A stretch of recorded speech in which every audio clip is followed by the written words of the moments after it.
ಪರಿಶುದ್ಧವಾದ ನಾಮಕ್ಕೆ ಸ್ತೋತ್ರವಾಗಲಿ. ದೇವರು ನಿನ್ನೆಯಿದ್ದ ಹಾಗೆ ಇವತ್ತಿರುವ ಹಾಗೆ ನಿತ್ಯ ನಿರಂತರವು ನೆಲೆಯಾಗಿದ್ದಾನೆ. ಆಮೆನ್. Hallelujah, hallelujah.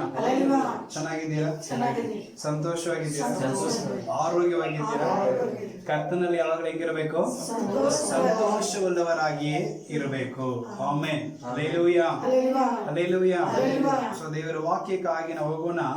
ಸೊ ಈ ದಿನದಲ್ಲಿ ನಾವು ಹೇಗೆ ಪ್ರಾರ್ಥನೆ ಮಾಡಬೇಕು ಅನ್ನೋದನ್ನ ಸ್ವಲ್ಪ ಧ್ಯಾನ ಮಾಡಲಿಕ್ಕಿದ್ದೇವೆ.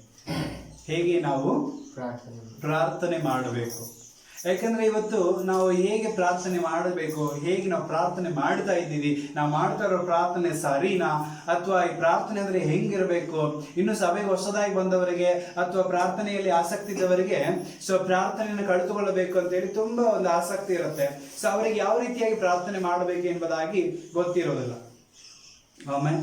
ಹಲ್ಲೆಲೂಯಾ. ಯಾಕಂದ್ರೆ ಪ್ರಾರ್ಥನೆ ಅನ್ನೋದು ಕ್ರೈಸ್ತರಿಗೆ ತುಂಬಾ ಇಂಪಾರ್ಟೆಂಟ್ ಆಗಿರುವಂತಹ ಒಂದು ಕಾರ್ಯ. ಕ್ರೈಸ್ತ ಜೀವಿತ ಅಂದ್ರೆ ಅದು ಪ್ರಾರ್ಥನಾ ಜೀವಿತ. ಹಲ್ಲೆಲೂಯಾ. ಸೊ ಯಾಕಂದ್ರೆ ಮಹಾತ್ಮ ಗಾಂಧೀಜಿಯವರು ಕ್ರೈಸ್ತರನ್ನು ನೋಡಿ ಅವರು ತನ್ನ ಜೀವಿತದ ಸ್ಟಡಿ ಮಾಡಿಕೊಂಡು ಅವರು ಹೇಳಿದಂತ ಒಂದು ಮಾತು ಏನಂತ ಹೇಳೋದಾದ್ರೆ, prayer is the breath of Christians ಅಂತ ಹೇಳಿದ್ರು. ಹಲ್ಲೆಲೂಯಾ. ಕ್ರೈಸ್ತರಿಗೆ ಪ್ರಾರ್ಥನೆ ಅನ್ನೋದು ಉಸಿರಾಗಿತ್ತು ಅಥವಾ ಜೀವವಾಗಿತ್ತು ಎಂಬುದಾಗಿ ಸ್ಟಡಿ ಮಾಡಿದ್ದಾರೆ. ಅಂದ್ರೆ ಕ್ರೈಸ್ತರು ಏನ್ ಮಾಡ್ತಾರ ಇಲ್ವೋ ಪ್ರಾರ್ಥನೆ ಅಂತ ಮಾಡೋದು ತಪ್ಪಿಸೋದೇ ಇಲ್ಲ. ಹಲ್ಲೆಲೂಯಾ. ಅರ್ಥ ಆಯ್ತಲ್ಲ ಪ್ರಿಯರೇ? ಸೊ ಹಾಗಾಗಿ ಅಷ್ಟು ದೊಡ್ಡ ಪ್ರಾರ್ಥನೆ ಸೊ ನಾವು ಮಾಡ್ತಾ ಇರೋದು ಸರಿನಾ ಅಥವಾ ಹೇಗೆ ನಾವು ಮಾಡಬೇಕು? ಇವತ್ತು ಅನೇಕರಿಗೆ ಒಂದು ಕ್ವಶನ್ ಇದೆ, ಪ್ರಾರ್ಥನೆ ಅಂದ್ರೆ ಹೆಂಗ್ ಮಾಡ್ಬೇಕಂತ. ವಾಕ್ಯದಲ್ಲಿ ನಾವು ನೋಡ್ತಾ ಇದ್ದೇವೆ, ಲೂಕನ ಸುವಾರ್ತೆ 11ನೇ ಅಧ್ಯಾಯದಲ್ಲಿ 1ನೇ ವಚನದಿಂದ ವಾಕ್ಯಗಳನ್ನು ಓದುವಾಗ ಅಲ್ಲಿ ಒಬ್ಬ ಶಿಷ್ಯನು ಯೇಸುಸ್ವಾಮಿ ಹತ್ರ ಬಂದು, ಸ್ವಾಮಿ ನಾವು ಹೇಗೆ ಪ್ರಾರ್ಥನೆ ಮಾಡಬೇಕು, ನಮ್ಮಲ್ಲಿರುವಂತ ಡೌಟು ಅವಾಗ ಯೇಸುಸ್ವಾಮಿ ಇದ್ದಂತ ಕಾಲದಲ್ಲಿ ಒಂದು ಯಹೂದ್ಯನಿಗೂ ಇತ್ತು. ಅಲ್ಲಿ ಅರ್ಥ ಆಯ್ತಲ್ಲ, ಒಂದು ಯಹೂದ್ಯನಿಗೂ ಆ ಡೌಟ್ ಇತ್ತು. ಸೊ ಹಾಗೆ ಯೇಸುಸ್ವಾಮಿ ಹತ್ರ ಬಂದು ಏನ್ ಮಾಡ್ತಾ ಇದ್ದಾನೆ, ಅವ್ನು ಕೇಳ್ತಾ ಇದ್ದಾನೆ. ಒಂದು ವೇಳೆ ಅವನು ಯೇಸುಸ್ವಾಮಿ ಹತ್ರ ಕೇಳದೆ ಯಹೂದ್ಯರ ಗುರುಗಳು ಇರ್ತಿದ್ರು, ಯಹೂದ್ಯರ ಶಾಸ್ತ್ರಿಗಳು ಇರ್ತಿದ್ರು, ಪಂಡಿತರುಗಳು ಇರ್ತಿದ್ರು, ಉಪದೇಶಗಳು ಇರ್ತಿದ್ರು. ಹಲ್ಲೆಲೂಯಾ. ಸೊ ಅವ್ರ ಹತ್ರ ಒಂದು ವೇಳೆ ಹೋಗಿ ಅವನ ಏನ್ ಮಾಡ್ಬೋದಾಯ್ತು, ಕೇಳಬಹುದಾಯ್ತು, ಅಥವಾ ಕೇಳಿರ್ಬೋದು. ಆಲ್ರೆಡಿ ಕೇಳಿದ್ದಾಗ ಅವರೆಲ್ಲ ಏನ್ ಹೇಳಿರ್ಬೇಕಾ? ಯೋಚನೆ ಮಾಡಿ. ಯಾಕಂದ್ರೆ ಶಾಸ್ತ್ರಿಗಳು ಪಂಡಿತರುಗಳು ಕ್ರಮವಾಗಿ ನಡೆಯುವಂತವರು. ಅವ್ರ ಹತ್ರ ಹೋಗಿ ಪ್ರಾರ್ಥನೆ ವಿಷಯದಲ್ಲಿ ಕೇಳಿರುವಾಗ ಅವ್ರೇನ್ ಮಾಡ್ತಾರೆ, ದಿನಕ್ಕೆ 3 ಆವರ್ತಿ ಅಥವಾ 4 ಆವರ್ತಿ ಏನ್ ಮಾಡ್ಬೇಕಾಗಿತ್ತು, ನೀವು ಪ್ರಾರ್ಥನೆ ಮಾಡಬೇಕು. ಪ್ರಾರ್ಥನೆ ಅಂದ ಮೇಲೆ ಇದೇ ದಿಕ್ಕಿಗೆ ಕೂತು ಏನ್ ಮಾಡ್ಬೇಕಾಗಿತ್ತು, ನೀವು ಪ್ರಾರ್ಥನೆ ಮಾಡಬೇಕು. ಮತ್ತೆ ಪ್ರಾರ್ಥನೆ ಮಾಡುವಾಗ ಈ ತರ ಮೊಣಕಾಲಾಕಿರ್ಬೇಕು, ಅಥವಾ ಕುತ್ಕೊಂಡಿರ್ಬೇಕು, ಅಥವಾ ನಿಂತ್ಕೊಂಡಿರ್ಬೇಕು, ಅಥವಾ ಈ ದಿಕ್ಕಿಗೆ ಕೈಗಳನ್ನು ಎತ್ತಿಕೊಂಡು ಏನ್ ಮಾಡಿರ್ಬೇಕು, ನೀವು ಪ್ರಾರ್ಥನೆ ಮಾಡಬೇಕು. ಸೊ ಪ್ರಾರ್ಥನೆ ಮಾಡಿರುವಾಗ ಹಿಂಗಿರ್ಬೇಕು, ಈ ತರ ಕ್ರಮ ಇರಬೇಕು, ಈ ತರ ಬಟ್ಟೆ ಹಾಕೊಂಡಿರ್ಬೇಕು, ಈ ತರ ಸ್ಥಳದಲ್ಲೇ ಮಾಡಿರ್ಬೇಕು ಅಂತ ಹೇಳಿ, ಅಥವಾ ನಿಮಗಾದ ಪ್ರಾರ್ಥನೆ ಅಂತ ಒಂದು ಕೋಣೆಯನ್ನು ಮಾಡಿಕೊಂಡು ಆ ಕೋಣೆಯಲ್ಲೇ ಏನ್ ಮಾಡ್ಬೇಕು, ನೀನು ಪ್ರಾರ್ಥನೆ ಮಾಡ್ಬೇಕಂತ ಹೇಳಿ ಆ ಒಂದು ಗುರುಗಳು ಏನ್ ಮಾಡಿರ್ಬೋದು, ಆ ಪ್ರಾರ್ಥನೆಯಲ್ಲಿ ಅವ್ರು ಏನ್ ಸ್ಟಡಿ ಮಾಡಿದಾರೋ ಅದನ್ನ ಏನ್ ಮಾಡಿರ್ಬೋದು, ಅವರು ತಿಳಿಸಿರಬಹುದು. ಹಲ್ಲೆಲೂಯಾ. ಅಥವಾ ಅದನ್ನೇ ತಿಳಿಸಿರ್ತಾರೆ. ಹೇಗೆಂದ್ರೆ ಸತ್ಯವೇದದಲ್ಲಿ ನಾವು ನೋಡ್ತಾ ಇದ್ದೇವೆ, ಯಥಾ ಪ್ರಕಾರ ದಾನಿಯೇಲನು ತನ್ನ ಕೈಗಳನ್ನು ಎತ್ತಿಕೊಂಡು ಯೆರೂಸಲೇಮ್ ಕೈಗಳನ್ನು ಎತ್ತಿಕೊಂಡು ಏನ್ ಮಾಡ್ತಾ ಇದ್ದಾನ, ಅವನು ಮೊಣಕಾಲಾಗಿ ಪ್ರಾರ್ಥನೆ ಮಾಡ್ತಾ ಇದ್ದ. ಹಲ್ಲೆಲೂಯಾ. ಸೊ ಇನ್ನು ಅನೇಕ ವ್ಯಕ್ತಿಗಳು ಇದ್ದಾರೆ, ಅವ್ರ ದಿನಕ್ಕೆ 3 ಆವರ್ತಿ ದಾವೀದನು ಏನ್ ಮಾಡ್ತಾ ಇದ್ದನು, ಅವನು ಪ್ರಾರ್ಥನೆ ಮಾಡ್ತಾ, ಅಂದಿ ಸಂಧಿ ಮಧ್ಯಾಹ್ನ 3 ವೇಳೆಗೆ ಅವನು ಏನ್ ಮಾಡ್ತಾ ಇದ್ದನು, ಪ್ರಾರ್ಥನೆ ಮಾಡ್ತಾ ಇದ್ದನು. ಹಲ್ಲೆಲೂಯಾ. ಅಂದಮೇಲೆ ಕ್ರೈಸ್ತರು ಯಾವಾಗ ಪ್ರಾರ್ಥನೆ ಮಾಡ್ಬೇಕಂದ್ರೆ ಬೆಳಗ್ಗೆ ಸಂಜೆ ರಾತ್ರಿ ಪ್ರಾರ್ಥನೆ ಮಾಡಬೇಕು, ಕೈಗಳನ್ನು ಎತ್ತಿಕೊಂಡು ಪ್ರಾರ್ಥನೆ ಮಾಡ್ಬೇಕು, ಹಾಗೆ ಮಾಡ್ಬೇಕು, ಹೀಗೆ ಮಾಡ್ಬೇಕಂತ ಹೇಳಿ ಏನಾದ್ರು ಒಂದು ವಿಷಯದಲ್ಲಿ ಅವ್ರು ತಿಳಿಸಿರ್ಬೋದು. ಆದ್ರೆ ಯೇಸುಸ್ವಾಮಿ ಹತ್ರ ಬಂದು ಆ ಒಂದು ವ್ಯಕ್ತಿ ಕೇಳ್ತಾ ಇದ್ದಾನೆ, ಸ್ವಾಮಿ ನಾವು ಹೇಗೆ ಪ್ರಾರ್ಥನೆ ಮಾಡ್ಬೇಕು ಎಂಬುದಾಗಿ ಕೇಳುವಾಗ ಆತನು ತಕ್ಷಣ ಅವ್ರೇನು ಹೇಳಲಿಲ್ಲ, ಹೋಗು ಅವ್ರು ಮಾಡ್ತಾರಲ್ಲ ಅವ್ರು ನೋಡಿ ಕಳಿತ್ಕೋ, ಇಲ್ಲಿ ಹೋಗು ಅವ್ರು ನೋಡ್ತಾರಲ್ಲ ಅವ್ರು ನೋಡಿ ಕಳಿತ್ಕೋ ಅಂತ ಏನು ಮಾತಾಡ್ಲಿಲ್ಲ. ಹಲ್ಲೆಲೂಯಾ. ತಕ್ಷಣ ಹೇಗೆ ಪ್ರಾರ್ಥನೆ ಮಾಡ್ಬೇಕೆಂಬುದಾಗಿ ಕಳಿಸ್ಕೊಡ್ತಾ ಇದ್ದಾನೆ. ಆಮೆನ್. ಹಲ್ಲೆಲೂಯಾ. ಯಾಕಂದ್ರೆ ನಿಜವಾಗಲೂ ಯೇಸು ಕಳಿಸಿಕೊಟ್ಟ ಪ್ರಾರ್ಥನೆಯನ್ನ ಇವತ್ತು ನಾವು ಮಾಡ್ತಾ ಇದ್ದೀವಿ. ಅನೇಕ ಸಭೆಗಳಲ್ಲಿ ಇವತ್ತಿಗೂ ಮಾಡ್ತಾ ಇದ್ದಾರೆ. ಹಲ್ಲೆಲೂಯಾ. ಯೇಸು ಪ್ರಾರ್ಥನೆ ಮಾಡೋದಕ್ಕೆ ಅಂತ ಕಳಿಸಿಕೊಟ್ಟಿದ್ದಾನೆ. ಆದ್ರೆ ಆ ಪ್ರಾರ್ಥನೆಯನ್ನು ಒಂದು ವೇಳೆ ನಾವು ಏನ್ ಮಾಡಬಾರದು, ಯೇಸು ಹೇಗೆ ಕಳಿಸಿಕೊಟ್ಟಿದ್ದಾನೋ ಹಾಗೆ ಮಾಡುವಂಥದ್ದು ಪ್ರಾರ್ಥನೆ ಅಲ್ಲ. ಯೇಸು ಸ್ವಾಮಿ ಕಳಿಸಿಕೊಟ್ಟ ಪ್ರಾರ್ಥನೆ ಈ ರೀತಿಯಾಗಿ ಪ್ರಾರ್ಥನೆ ಮಾಡ್ಬೇಕೆಂಬುದೇ ಕಳಿಸಿಕೊಟ್ಟ ಹೊರತು ಇದನ್ನೇ ನೀನು ಪ್ರಾರ್ಥನೆ ಮಾಡ್ಬೇಕಂತ ಎಲ್ಲಿ ಕಳಿಸಿಕೊಟ್ಟಿಲ್ಲ. ಅರ್ಥ ಆಯ್ತಲ್ಲ ಪ್ರಿಯರೇ? ಮತ್ತೆ ಈ ಪ್ರಾರ್ಥನೆ ಮಾಡುವಾಗ ಇಲ್ಲೇ ಇರಬೇಕು, ಅಲ್ಲೇ ಇರಬೇಕು, ಹಂಗೆ ಮಾಡ್ಬೇಕು, ಹಿಂಗೆ ಮಾಡ್ಬೇಕು, ಯಾವ ಪದ್ಧತಿಯನ್ನು ಯೇಸು ಸ್ವಾಮಿ ಏನ್ ಮಾಡ್ಲಿಲ್ಲ, ನಮಗೆ ಕಳಿಸಿಕೊಟ್ಟಿಲ್ಲ. ಯೇಸು ಸ್ವಾಮಿ ಹೇಳಿದ್ದು ಈ ರೀತಿ ಪ್ರಾರ್ಥನೆ ಮಾಡಬೇಕು. ಅಲ್ಲೆಲ್ಲೂಯ್ಯ. ಸೊ ನಮಗೆ ಸ್ಥಳ ಅವಶ್ಯಕತೆ ಇಲ್ಲ. ನಮಗೆ ಯಾವಾಗೆಲ್ಲ ಅನಿಸುತ್ತೋ ಅವಾಗೆಲ್ಲ ನಾವು ಪ್ರಾರ್ಥನೆ ಮಾಡಬಹುದು. ಪ್ರಾರ್ಥನೆಗೆ ಸಮಯ ಇಲ್ಲ. ಪ್ರಾರ್ಥನೆಗೆ ಏನಿಲ್ರಿ, ಸಮಯ. ಇದೇ ಹೊತ್ತಿನಲ್ಲಿ ಮಾಡಬೇಕು, ಇದೇ ಸಮಯದಲ್ಲಿ ಮಾಡಬೇಕು, ಇಂಥ ಟೈಮ್ ನಲ್ಲಿ ಮಾಡಬೇಕು ಅನ್ನೋದಕ್ಕೆ ಪ್ರಾರ್ಥನೆಗೆ ಹೊತ್ತು ಇಲ್ಲವೇ ಇಲ್ಲ. ನಮಗೆ ಯಾವಾಗೆಲ್ಲ ಪ್ರಾರ್ಥನೆ ಮಾಡ್ಬೇಕಂತ ಅನಿಸುತ್ತೋ ಅವಾಗೆಲ್ಲ ನಾವೇನ್ ಮಾಡಬಹುದು, ಪ್ರಾರ್ಥನೆ ಮಾಡಬಹುದು. ಆಮೇಲೆ ಅಲ್ಲೂಯ್ಯ, ರಾತ್ರಿ ಮಾಡಬಹುದು, ಮಧ್ಯಾಹ್ನ ಮಾಡಬಹುದು. ನಮ್ಮ ಅನುಕೂಲತೆಗಳು ಯಾವಾಗಲೇ ಇದೆಯೋ ಅವಾಗಲೇ ನಾವೇನ್ ಮಾಡಬಹುದು, ಪ್ರಾರ್ಥನೆ ಮಾಡಬಹುದು. ನಮ್ಮ ಸಮಯ ಯಾವಾಗಲೇ ಇದೆಯೋ ಅವಾಗಲೇ ನಾವೇನ್ ಮಾಡಬಹುದು, ಪ್ರಾರ್ಥನೆ ಮಾಡಬಹುದು. ಅಲ್ಲೂಯ್ಯ. ಸೊ ಇದೇ ದಿಕ್ಕಿಗೆ ಕುಂತು ಪ್ರಾರ್ಥನೆ ಮಾಡ್ಬೇಕಂತ ಏನು ಇಲ್ಲ. ಯಾವ ಸ್ಥಳ ನಮಗೆ ಕಂಫರ್ಟಬಲ್ ಆಗಿದೆಯೋ ಆ ಸ್ಥಳದಲ್ಲಿ ಕುತ್ಕೊಂಡು ನಾವು ಪ್ರಾರ್ಥನೆ ಮಾಡಬಹುದು. ಆಮೇಲೆ ಅಲ್ಲೂಯ್ಯ. ಅರ್ಥ ಆಯ್ತಲ್ಲ? ನನಗೆ ಯಾವ ಸ್ಥಳ ನನಗೆ ಒಂದು ವೇಳೆ ಪ್ರೇಯರ್ ಮಾಡ್ಲಿಕ್ಕೆ ಅನುಕೂಲವಾಗಿದೆಯೋ ಆ ಸ್ಥಳಗಳಲ್ಲಿ ನಾವು ಕುತ್ಕೊಂಡು ಏನ್ ಮಾಡಬಹುದು, ಪ್ರಾರ್ಥನೆ ಮಾಡಬಹುದು. ಪ್ರಾರ್ಥನೆ ಮಾಡ್ಲಿಕ್ಕೆ ಯಾವ ಸ್ಥಳನೂ ಅಡ್ಡಿ ಇಲ್ಲ, ಪ್ರಾರ್ಥನೆ ಮಾಡ್ಲಿಕ್ಕೆ ಯಾವ ಸಮಯನೂ ಅಡ್ಡಿ ಇಲ್ಲ, ಪ್ರಾರ್ಥನೆ ಮಾಡ್ಲಿಕ್ಕೆ ಯಾವ ದಿಕ್ಕು ನಮಗೆ ಅಡ್ಡಿ ಇಲ್ಲ, ಪ್ರಾರ್ಥನೆ ಮಾಡ್ಲಿಕ್ಕೆ ಇದೇ ಕ್ರಮ ಅಂತ ಯಾವುದೇ ಒಂದು ಕಾನೂನು ಸತ್ಯವೇದದಲ್ಲಿ ಇಲ್ಲವೇ ಇಲ್ಲ. ಅಲ್ಲೆಲ್ಲೂಯ್ಯ. ಸತ್ಯವೇದದಲ್ಲಿ ಪ್ರಾರ್ಥನೆ ಮಾಡಿದವರೆಲ್ಲರೂ ತಮ್ಮ ಅನುಕೂಲಕ್ಕೆ ತಕ್ಕ ಹಾಗೆ, ತನ್ನ ಸಂದರ್ಭಕ್ಕೆ ತಕ್ಕ ಹಾಗೆ ಅವರೆಲ್ಲರೂ ಏನ್ ಮಾಡಿದಾರ್ರಿ, ತನ್ನ ಸ್ಥಳದಲ್ಲಿ ಕುತ್ಕೊಂಡು ಅವರು ಪ್ರಾರ್ಥನೆ ಮಾಡಿದ್ದಾರೆ. ಎಜೆಕೇಲ್ ಹತ್ರ ಬಂದು ಪ್ರವಾದಿ ಯೆಶಾಯ ಏನ್ ಮಾಡ್ತಾ ಇದ್ದಾನೆ, ನುಡಿತಾ ಇದ್ದಾನೆ, ಇವತ್ತಿಗೆ ಸಾಹಿತ್ಯ ಎಲ್ಲ ಸರಿಪಡಿಸಿಕೋ. ಅವ ಓಡಿ ಹೋಗಿ ಪೂಜಾ ರೂಮ್ ಎಲ್ಲಿದೆ, ಪ್ರಾರ್ಥನಾ ರೂಮ್ ಎಲ್ಲಿದೆ ಅಂತ ಓಡಿ ಹೋಗಿ ಆ ಕೋಣೆಯಲ್ಲಿ ಕದ ಹಾಕೊಂಡು ಅಲ್ಲಿ ಹೋಗಿ ಕುತ್ಕೊಂಡು ಅಲ್ಲಿ ನಿಂತುಕೊಂಡು ಪ್ರಾರ್ಥನೆ ಮಾಡಲಿಲ್ಲ. ಆ ವಾಕ್ಯವನ್ನು ಕೇಳಿದ ಕೂಡಲೇ ಗೋಡೆ ಕಡೆಗೆ ತಿರುಗಿಕೊಂಡು ಪ್ರಾರ್ಥನೆ ಮಾಡಿದ. ಆಮೇಲೆ ಸ್ಥಳ ಇಂಪಾರ್ಟೆಂಟ್ ಅಲ್ಲ, ದಿಕ್ ಇಂಪಾರ್ಟೆಂಟ್ ಅಲ್ಲ, ಎಲ್ಲಿ ಇರ್ತೀವೋ, ಎಲ್ಲಿ ನಮಗೆ ಕಂಫರ್ಟಬಲ್ ಇದೆಯೋ ಅಲ್ಲಿ ಕುತ್ಕೊಂಡು ನಾವು ಪ್ರಾರ್ಥನೆ ಮಾಡಬಹುದು. ಆಮೇಲೆ ಅದಲ್ಲೂ, ಯಾಕಂದ್ರೆ ದೇವರು ನಮ್ಮ ಹೊರಗಿನ ಆಕಾರವನ್ನು ಎಂದಿಗೂ ನೋಡುವಂತ ದೇವರು ಅಲ್ಲವೇ ಇಲ್ಲ. ಅಲ್ಲೆಲ್ಲೂಯ್ಯ. ದೇವರು ನಮ್ಮ ಪರಿಪೂರ್ಣ ಮನಸ್ಸನ್ನು ನೋಡುವಂತವನಾಗಿದ್ದಾನೆ. ಯಾವ ಸ್ಥಳದಲ್ಲಿದ್ರು ಪರಿಪೂರ್ಣ ಮನಸ್ಸಿನಿಂದ ನೀ ಪ್ರಾರ್ಥನೆ ಮಾಡಿದ್ರೆ ನಿನ್ನ ಪ್ರಾರ್ಥನೆ ದೇವರ ಸಮ್ಮುಖದಲ್ಲಿ ಅಂಗೀಕರಿಸಲ್ಪಡುವಂತದಾಗಿದೆ ಪ್ರಿಯರೇ. ಅಲ್ಲೆಲ್ಲೂಯ್ಯ. ಹಾಗಾಗಿ ಯೇಸು ಸ್ವಾಮಿ ತಕ್ಷಣ ನಾನೊಂದು ದೇವರು, ನಾನೊಂದು ದೊಡ್ಡವನು ಅಂತ ಯಾವುದನ್ನು ತೋರಿಸಿಕೊಳ್ಳದೆ ಅವನು ಕೇಳಿದ ಕೂಡಲೇ ಪ್ರಾರ್ಥನೆ ಹೇಗೆ ಮಾಡ್ಬೇಕಂತ ಕಳಿಸಿಕೊಡ್ತಾ ಇದ್ದಾನೆ. ಅಲ್ಲೆಲ್ಲೂಯ್ಯ. ಸೊ ಈ ಒಂದು ಪ್ರಾರ್ಥನೆ ನಾವು ಅನೇಕ ದಿನಗಳಲ್ಲಿ ಅನೇಕ ಕಡೆಗಳಲ್ಲಿ ನಾವು ಮಾಡ್ತಾ ಇರ್ತೇವೆ. ಇವತ್ತು ಅನೇಕ ಸಭೆಗಳು ಇದನ್ನು ಮಾಡೋದೇ ಇಲ್ಲ. ಅಲ್ಲೆಲ್ಲೂಯ್ಯ. ಮಾಡಬೇಕು, ಆದರೆ ಇದನ್ನೇ ಒಂದು ಪದ್ಧತಿಯಾಗಿ ಮಾಡಬಾರದು. ಅಲ್ಲೆಲ್ಲೂಯ್ಯ. ಮಾಡಬೇಕು, ಆದರೆ ಇದನ್ನೇ ಬಾಯ್ಪಾಠ ಮಾಡ್ಕೊಂಡು ಮಾಡಬಾರದು. ಆಮೇಲೆ ಅಲ್ಲೆಲ್ಲೂಯ್ಯ.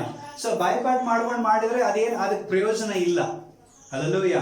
ಅರ್ಥ ಆಯ್ತಲ್ಲ? ಅಥವಾ ಇದನ್ನೇ ದಿನನಿತ್ಯ ಮಾಡ್ತಾ ಇದ್ರೆ ಅದೇನಿಲ್ಲ, ಪ್ರಯೋಜನ ಇಲ್ಲವೇ ಇಲ್ಲ. ಅಲ್ಲೆಲ್ಲೂಯ್ಯ. ಸೊ ಹಾಗಾಗಿ ಈ ಒಂದು ಪ್ರಾರ್ಥನೆ ಇದು ಬೇರೆ ಪ್ರಾರ್ಥನೆ ಇಲ್ಲ, ನಮ್ಮ ಜೀವಿತವನ್ನೇ ಈ ಪ್ರಾರ್ಥನೆ ದೇವರು ತೋರ್ಪಡಿಸ್ತಾ ಇದ್ದಾನೆ. ಆಮೇಲೆ ನಾವು ಹೇಗೆ ನಡೆದುಕೊಳ್ಳಬೇಕು, ನಾವು ಹೇಗೆ ಪ್ರಾರ್ಥನೆ ಮಾಡಬೇಕು, ನಾವು ಹೇಗೆ ಇರಬೇಕು, ಪ್ರತಿಯೊಂದು ಈ ಒಂದು ಪ್ರಾರ್ಥನೆಯಲ್ಲಿ ದೇವರು ಕಳಿಸಿಕೊಟ್ಟಿದ್ದಾನೆ. ಈ ರೀತಿಯಾಗಿ ನೀವು ಪ್ರಾರ್ಥನೆ ಮಾಡ್ರಿ ಎಂಬುದಾಗಿ. ಇದನ್ನೇ ಪ್ರಾರ್ಥನೆ ಮಾಡ್ರಿ ಅಂತ ದೇವರು ಹೇಳಿಲ್ಲ, ಈ ರೀತಿಯಾಗಿ ಪ್ರಾರ್ಥನೆ ಮಾಡ್ರಿ ಅಂತ ಹೇಳಿದ್ದಾರೆ. ಆಮೇಲೆ ಹಲ್ಲೆಲೂಯಾ, ಹಲ್ಲೆಲೂಯಾ. ಸ್ವಲ್ಪ ಅವನಿಗೆ ಹೇಳಿ. ಆಮೇಲೆ ಹಲ್ಲೆಲೂಯಾ. ಸೊ ನಾವೇನ್ ಮಾಡ್ಬೇಕು, ಈ ರೀತಿಯಾಗಿ ನಾವೇನ್ ಮಾಡ್ಬೇಕು, ಪ್ರಾರ್ಥನೆ ಮಾಡಬೇಕು. ಆಮೇಲೆ ಹಲ್ಲೆಲೂಯಾ. ಯಾವ ರೀತಿ ಪ್ರಾರ್ಥನೆ ಮಾಡ್ಬೇಕು? ಯೇಸು ಸ್ವಾಮಿ ಹೇಳಿದಾನೆ, ಫಸ್ಟ್ ಪ್ರಾರ್ಥನೆ ಹೇಳುವಾಗ ಪರಲೋಕದಲ್ಲಿ ಇರುವ ವಾಕ್ಯ ನೋಡಿದ್ರೆ ಹೆಂಗಿದೆ ಅದು, ಪರಲೋಕದಲ್ಲಿ ಇರುವಂತ ನಮ್ಮ ತಂದೆಯೇ. ಆಮೇಲೆ ಹಲ್ಲೆಲೂಯಾ. ಪ್ರಾರ್ಥನೆ ಮಾಡುವಾಗ ಎಲ್ಲೋ ಇರುವಂತ ದೇವರಿಗೆ ನಾವು ಪ್ರಾರ್ಥನೆ ಮಾಡ್ತಾ ಇಲ್ಲ, ನಮ್ಮ ಪಕ್ಕದಲ್ಲಿ ಇರುವಂತ ನಮ್ಮ ಅಪ್ಪನ ಹತ್ರ ನಾವು ಪ್ರಾರ್ಥನೆ ಮಾಡ್ತಾ ಇದ್ದೇವೆ.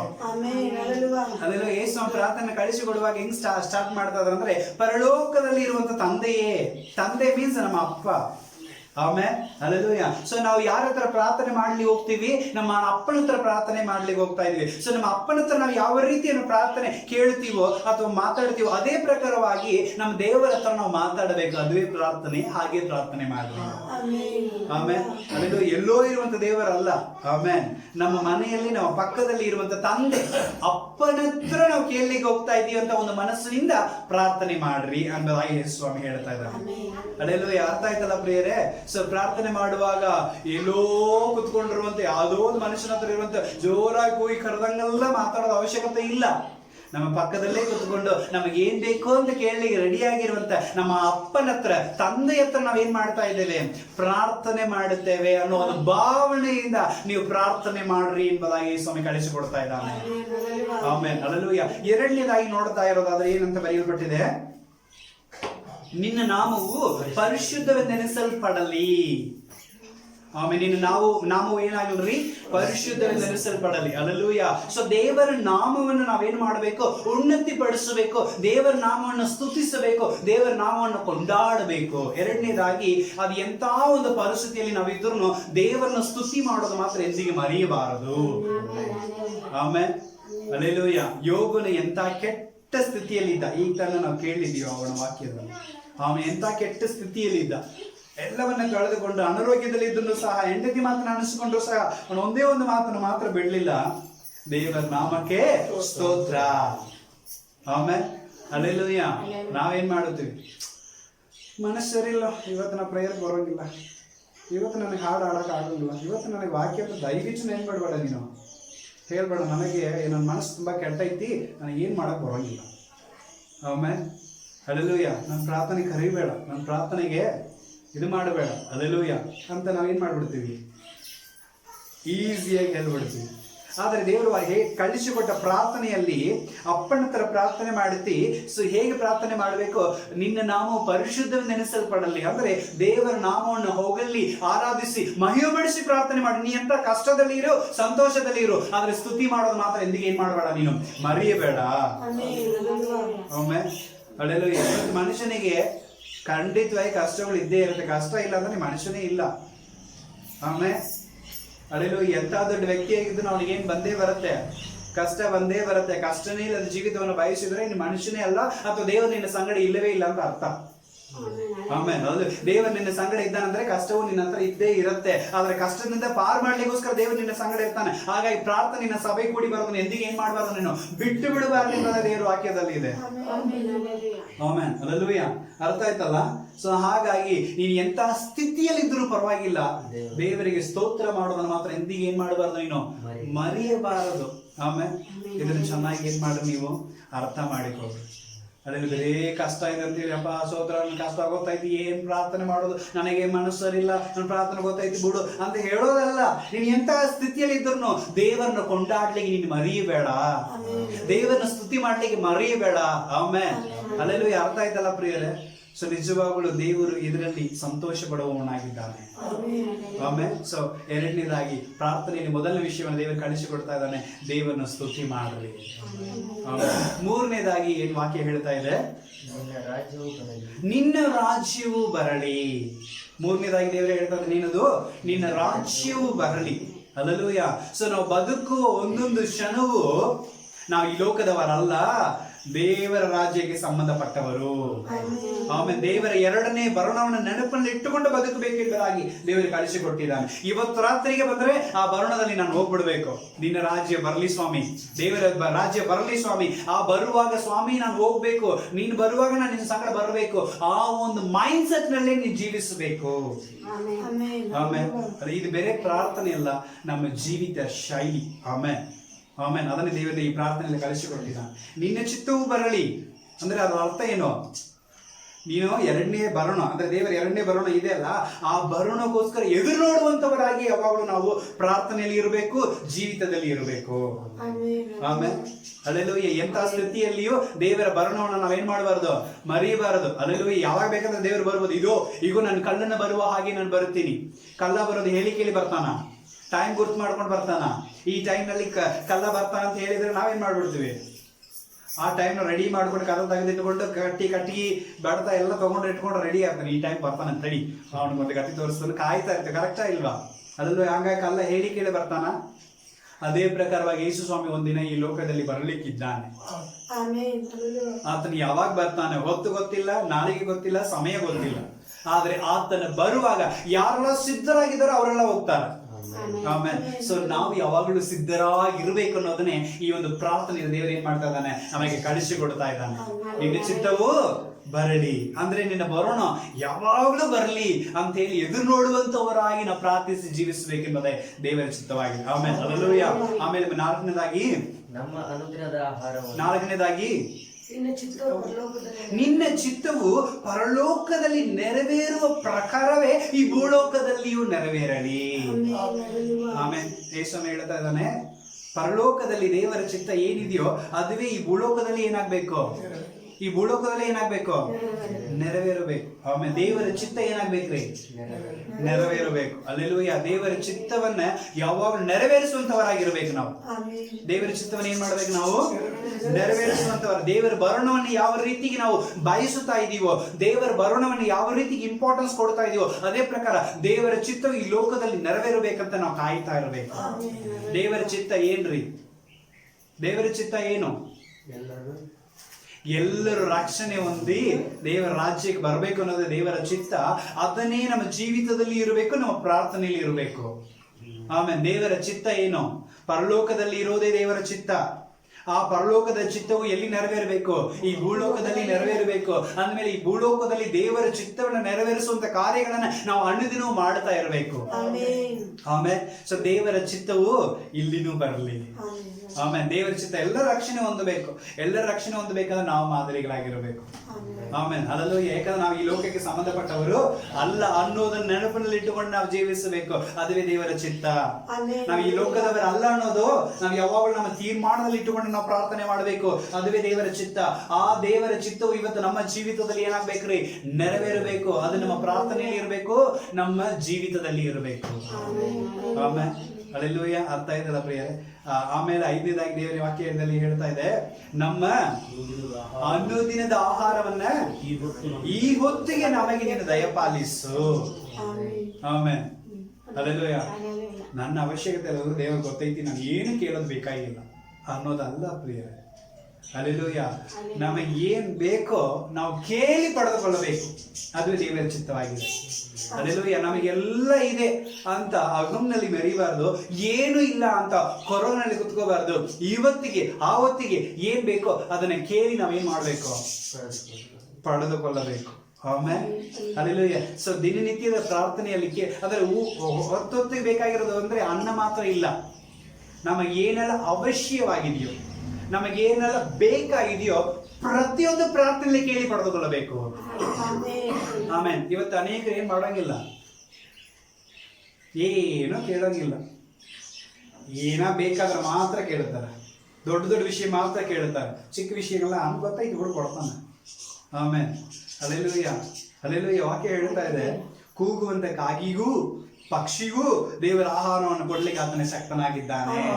ಅದರ ಅರ್ಥ ಏನು, ಕೂಗುವಂತ ಕಾಗಿಗೂ ಅಂದ್ರೆ ಕೂಗುವಂತ ಕಾಗೆ ಅಂದ್ರೆ ಯಾರೆಲ್ಲ ದೇವರ ಸಮ್ಮುಖದಲ್ಲಿ ಕೇಳಿಕೊಳ್ತಾರೋ ಅವರಿಗೆ ದೇವರು ಹೊತ್ತು ಕೊಡುವಂತವನಾಗಿದ್ದಾನೆ. ಆಮೇಲೆ ಅಲ್ಲೆಲ್ಲೂಯ್ಯ. ಇವತ್ತು ಅನೇಕರು ಊಟಕ್ಕೆ ಮರ್ಯಾದನೆ ಕೊಡೋಂಗಿಲ್ಲ.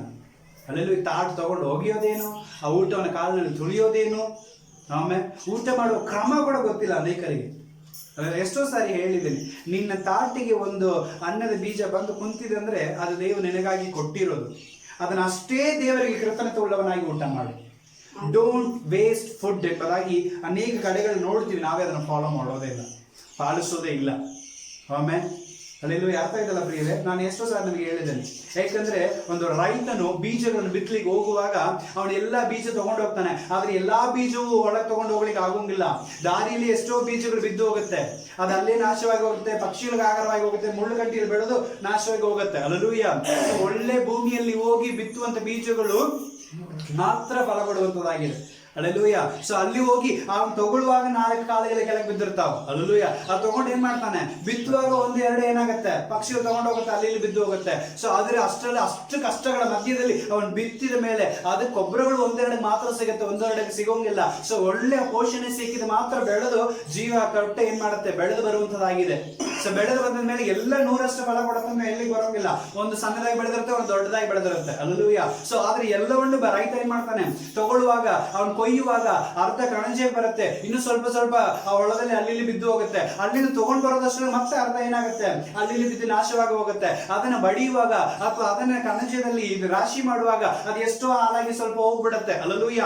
ಸೊ ಆ ಒಂದು ಚೀಲ ತುಂಬುವಾಗ ಅದರಲ್ಲಿ ಚೀಲಗಳಲ್ಲಿ ಬಂದು ಸೇರಿರ್ತಾವ. ಸೊ ಸ್ವಲ್ಪ ಏನಾಗಿರುತ್ತೆ, ವೇಸ್ಟ್ ಮಾಡಿರುತ್ತೆ. ಆ ಚೀಲಗಳು ತುಂಬಿದೆಲ್ಲವೂ ಕಾಳುಗಳೆಲ್ಲವೂ ಬೇಳೆಯಾಗಿಯೋ ಅಥವಾ ಅಕ್ಕಿಯಾಗಿ ಏನಾಗೋದಿಲ್ಲ, ಚೇಂಜ್ ಆಗೋದಿಲ್ಲ. ಅಲ್ಲಿನ ರೈಸ್ ಮಿಲ್ನಲ್ಲಿ ಹೋಗುವಾಗ ಅದನ್ನು ರುಬ್ಬುವಾಗ ಅದರಲ್ಲಿ ಕೂಡ ಎಷ್ಟೋ ಏನಾಗುತ್ತೆ, ಒಂದೆರಡು ವೇಸ್ಟ್ ಆಗಿ ಅಲ್ಲಿ ಬಿದ್ದು ಹೋಗ್ಬಿಡುತ್ತೆ. ಆಮೇಲೆ ಹಲ್ಲೆಲೂಯಾ. ಸೊ ಅಷ್ಟೇ ಕಷ್ಟದ ಮಧ್ಯದಲ್ಲಿಯೂ ಆ ಅನ್ನ, ಕೆಲವೊಂದು ಅನ್ನ ಏನಾಗುತ್ತೆ, ಚೀಲ ಒಳಗೆ ಬರುತ್ತೆ. ಆ ಚೀಲದಲ್ಲಿ ಬರೋದೆಲ್ಲವೂ ಟ್ರಾನ್ಸ್ಪೋರ್ಟ್ ಮಾಡುವಾಗ ಅದನ್ನ ಏನ್ ಮಾಡ್ತಾನೆ, ಅಲ್ಲಿ ತಗೊಳ್ಳುವ ಇಲ್ಲಿ ತಗೊಳ್ಳುವ, ಚೀಲ ಹರಿದು ಅದಿರ್ದು ಇದರದು ಎಷ್ಟೋ ಬೀಜ ಅಕ್ಕಿಗಳು ಏನಾಗುತ್ತದು ವೇಸ್ಟ್ ಆಗುತ್ತೆ. ಅದರಲ್ಲಿ ಮಿಸ್ ಆಗಿ ಎಲ್ಲಿ ಬಂದು ಸೇರುತ್ತೆ, ಮಾರಾಟ APMCಗೋ ಅಥವಾ ಯಾವ್ದು ಅಂಗಡಿಗಳಿಗೋ ಬಂದು ಸೇರುವಂತದ್ದಾಗಿದೆ. ಆ ಅಂಗಡಿಗಳಿಂದ ನಾವು ಹೋಗಿ ಏನ್ ಮಾಡ್ತೀವಿ, ರೊಕ್ಕ ಕೊಟ್ಟು ನಾವು ಏನ್ ಮಾಡ್ತೀವಿ, ತಗೊಂಡ್ ಬರ್ತಾ ಇದೀವಿ. ತಗೊಂಡ್ ಬಂದು ಮನೇಲಿ ಇಡುವಾಗ ನಾವು ಅನ್ನ ಮಾಡ್ಲಿಕ್ಕೆ ಒಂದೆರಡು ತಗೊಳ್ಳೋ, ಒಂದೆರಡು ಏನಾಗುತ್ತದು ಕೆಳಗೆ ಬಿದ್ದು ಹೋಗುವಂತದ್ದಾಗಿದೆ. ಅದನ್ನು ತಗೊಂಡು ತೊಳೆಯುವಾಗ ಎಷ್ಟೋ ಸ್ವಲ್ಪ ವೇಸ್ಟ್ ಆಗುವಂತದ್ದಾಗಿದೆ. ಆಮೇಲೆ ಅದನ್ನ ಮತ್ತೆ ನಾವೇನ್ ಮಾಡ್ತಾ ಇದೀವಿ, ನೀರಿನಲ್ಲಿ ಹಾಕಿ ತೊಳೆದು ಅನ್ನಕ್ಕೆ ಇಟ್ಟಿರ್ತೀವಿ. ಆ ಅನ್ನ ಬೇಯಿಸಿ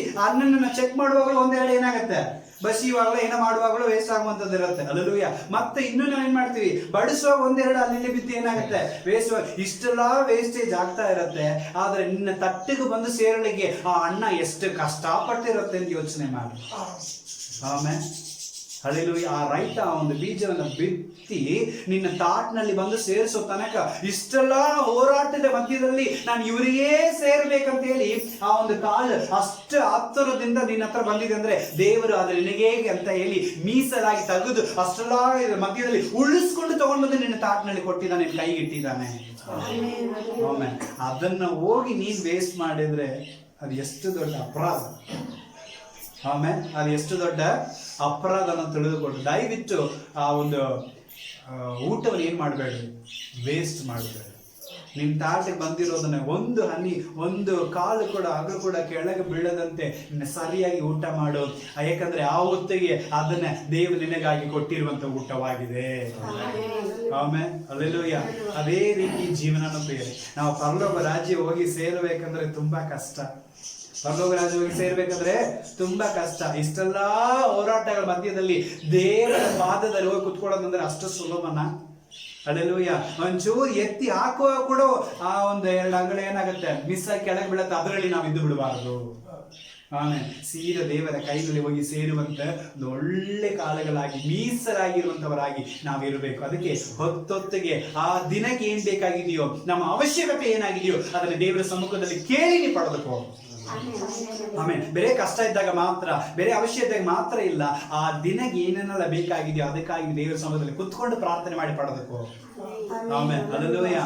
ಅರ್ಥ ಆಯ್ತಲ್ಲ ಪ್ರಿಯರೇ? ಇದು ದೇವರು ನಮಗೆ ಕಳಿಸಿಕೊಟ್ಟಿರುವಂತ ಒಂದು ಪ್ರಾರ್ಥನೆಯಾಗಿದೆ. ಆಮೇಲೆ ದೇವರ ವಾಕ್ಯ ಏನು ಹೇಳ್ತಾ ಇದೆ,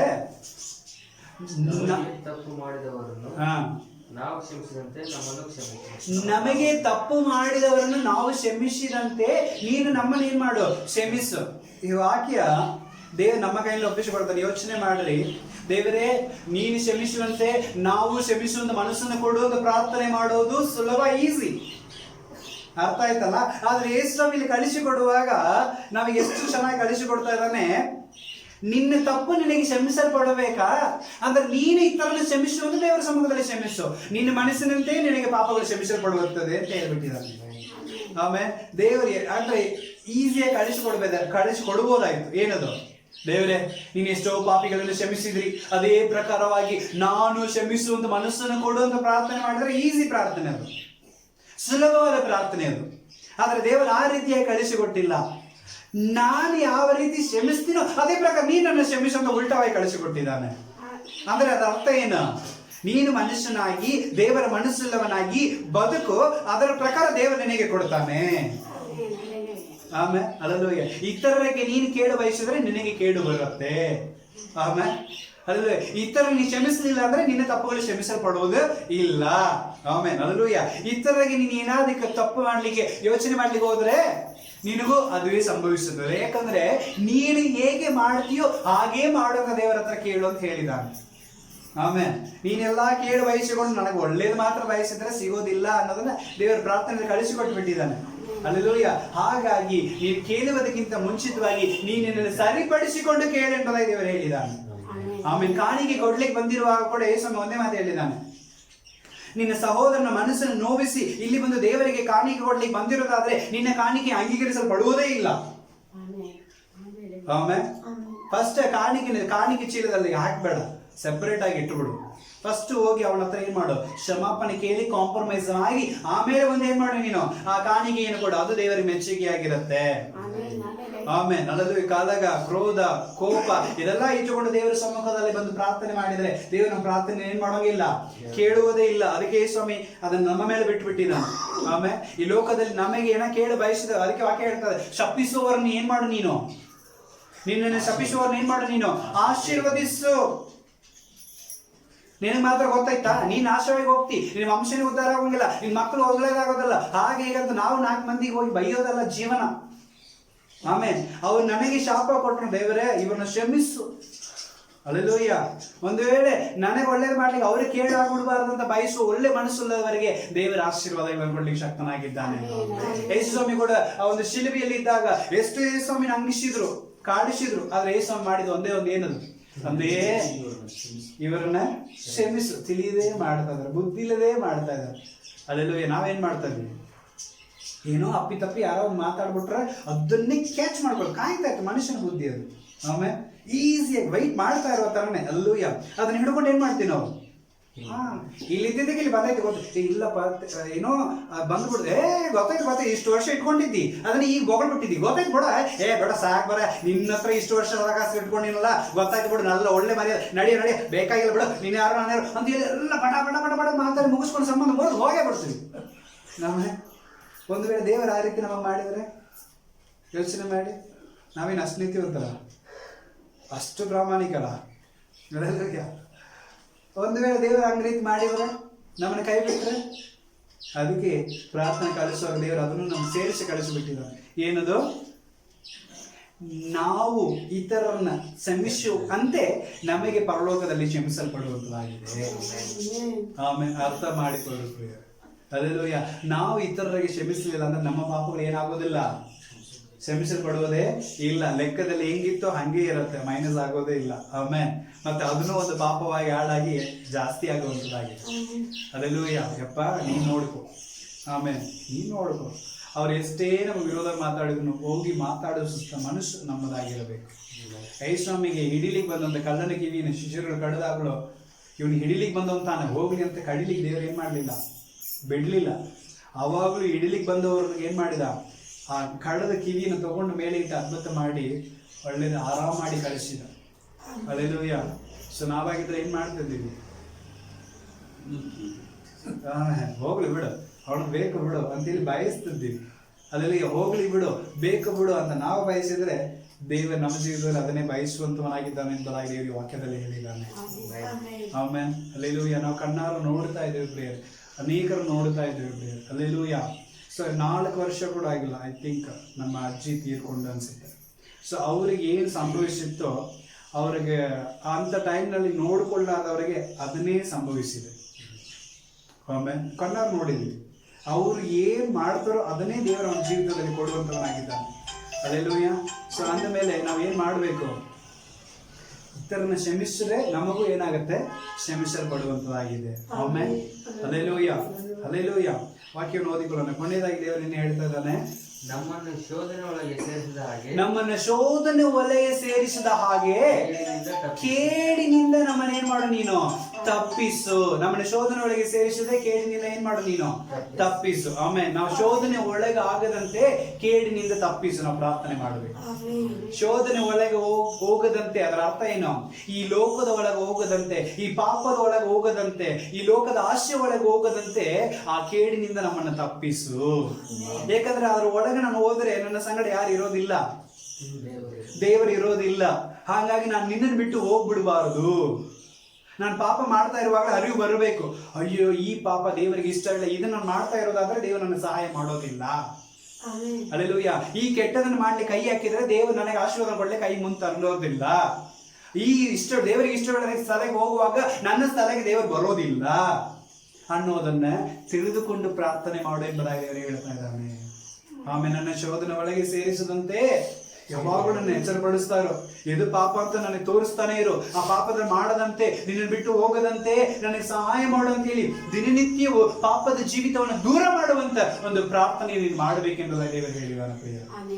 ಆಮೇಲೆ ಹಲ್ಲೆಲೂಯಾ. ಅರ್ಥ ಆಯ್ತಲ್ಲ ಪ್ರಿಯರೇ. ಸೊ ಇದುವೇ ನಾವು ಪ್ರಾರ್ಥನೆ ಮಾಡಬೇಕಾಗಿರುವಂತ ರೀತಿ. ಎಲ್ಲಿ ಬೇಕಂದ್ರೆ ಮಾಡು, ಹೆಂಗ್ ಬೇಕಂದ್ರೆ ಮಾಡು, ನಿಂತ್ಕೊಂಡಾದ್ ಮಾಡು, ಕೂತ್ಕೊಂಡಾದ್ ಮಾಡು, ಮೊಣಕಾಲು ಹಾಕೊಂಡ ಮಾಡು.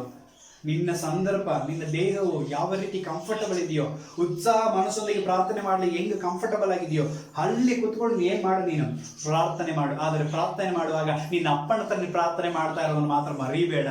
ನಿನ್ನ ಅಪ್ಪನ ಹತ್ರ ಕೇಳ್ತಾ ಇರೋದನ್ನ ಮಾತ್ರ ಏನ್ ಮಾಡ್ಬೇಡ, ನೀನು ಮರಿಬೇಡ. ಎರಡನೇದು, ಎಂತಹ ಸ್ಥಿತಿಯಲ್ಲಿ ಇದ್ರು ಏನ್ ಮಾಡಬೇಡ, ದೇವರನ್ನ ಸ್ತುತಿ ಮಾಡ್ಲಿಕ್ಕೆ ಮರಿಬೇಡ. ಆತನನ್ನು ಕೊಂಡಾಡ್ಲಿಕ್ಕೆ ಏನ್ ಮಾಡಬೇಡ, ಮರಿಬೇಡ. ಕಷ್ಟವಾಗ್ಲಿ, ದುಃಖವಾಗ್ಲಿ, ವೇದನೆ ಆಗ್ಲಿ, ಅನಾರೋಗ್ಯವಾಗ್ಲಿ, ನೀನು ಹೆಂಗೆ ಇದ್ರು ದೇವರನ್ನ ಸ್ತುತಿ ಮಾಡ್ಲಿಕ್ಕೆ ಏನ್ ಮಾಡಬೇಡ, ನೀನು ಮರೆಯಬೇಡ. ಮೂರನೇದಾಗಿ, ದೇವರ ರಾಜ್ಯವು ಈ ಲೋಕದಲ್ಲಿ ಬರಲಿ ಅಂತ ಏನ್ ಮಾಡು, ನೀನು ಬಯಸು. ಆಮೇಲೆ ಎರಡನೇ ಬರೋಣವನ್ನ ಎದುರು ನೋಡುವಂತವನಾಗಿ ಜೀವಿಸಿ ಪ್ರಾರ್ಥನೆ ಮಾಡು. ನಾಲ್ಕನೇದಾಗಿ ಹೇಳ್ತಾ ಇದೆ, ದೇವರ ಚಿತ್ತ ಮಾತ್ರ ನೆರವೇರಬೇಕು. ಈ ಲೋಕದಲ್ಲಿ ಬೇರೆ ಚಿತ್ತಗಳು ನೆರವೇರಬಾರದು. ಅದಕ್ಕೆ ತಕ್ಕಂತೆ ನೀ ಏನ್ ಮಾಡು, ಜೀವಿಸಿ ಪ್ರಾರ್ಥನೆ ಮಾಡು. ಅದು ಮಾತ್ರ ಹೇಳಿದೆ, ಹೊತ್ತೊತ್ತಿಗೆ ಬೇಕಾಗಿರೋದನ್ನ ಏನ್ ಮಾಡು, ನೀನು